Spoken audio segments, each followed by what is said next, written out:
2000 সাল থেকে 2019 সালের মধ্যে আমাকে বাংলা ট্রিবিউন বলছে যে 1185 জন বাংলাদেশি সাধারণ নাগরিক নিহত হয়েছে সীমান্তে।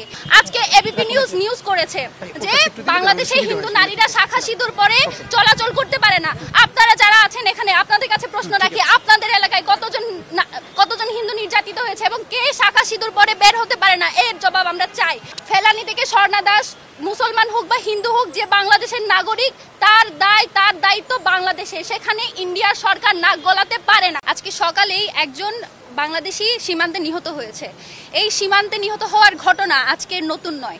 যদি আমি একটু স্ট্যাটিস্টিক্সের কথা বলি, 2000 সাল থেকে 2019 সালের মধ্যে আমাকে বাংলা ট্রিবিউন বলছে যে 1185 জন বাংলাদেশি সাধারণ নাগরিক নিহত হয়েছে সীমান্তে।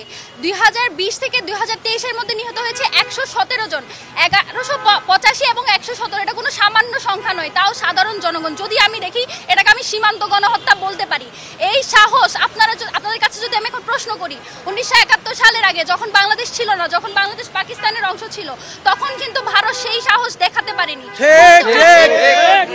বন্ধু রাষ্ট্রের কথা বলে 71-এ আমাদের সাহায্যের যেই দায় দিয়ে প্রতিনিয়ত যে অপারেশন এবং যেই ডমিনেট আমাদেরকে করে যাচ্ছে, তা আমরা মানি না।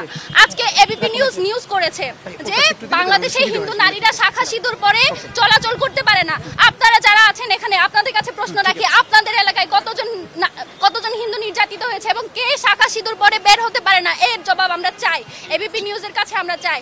দ্বিতীয় কথা, এই যে ভারতীয় প্রোপাগান্ডা ছড়াচ্ছে, তারা বলছে বাংলাদেশে হিন্দু নির্যাতন হচ্ছে এবং সেটার জের ধরে বাংলাদেশের কনসুলেটে যে হামলা করলো, আমি তাদেরকে বলতে চাই, যারা স্বর্ণা দাসের বুকে গুলি চালায় তাদের কাছে আমরা সাম্প্রদায়িকতা বা অসাম্প্রদায়িকতার কথা শুনবো না। ফেলানি থেকে স্বর্ণা দাস, মুসলমান হোক বা হিন্দু হোক, যে বাংলাদেশের নাগরিক তার দায়িত্ব বাংলাদেশে, সেখানে ইন্ডিয়ার সরকার নাক গলাতে পারে না। আমরা বলতে চাই, আমাদের মাইনরিটি নিয়ে যেমন আপনাদের কনসার্ন, আমরাও সেরকম কনসার্ন আপনাদের মাইনরিটি নিয়ে, খ্রিস্টান নিয়ে, হিন্দু নিয়ে, দলিত সম্প্রদায় নিয়ে, মুসলমানদের নিয়ে, যাদের দিনের পর দিন সেই গুজরাটের কষাই যে সে যখন অসাম্প্রদায়িকতার কথা আমাদের শোনায়, তখন আমাদের সত্যিই হাসি পায় যে কার মুখে কি কথা।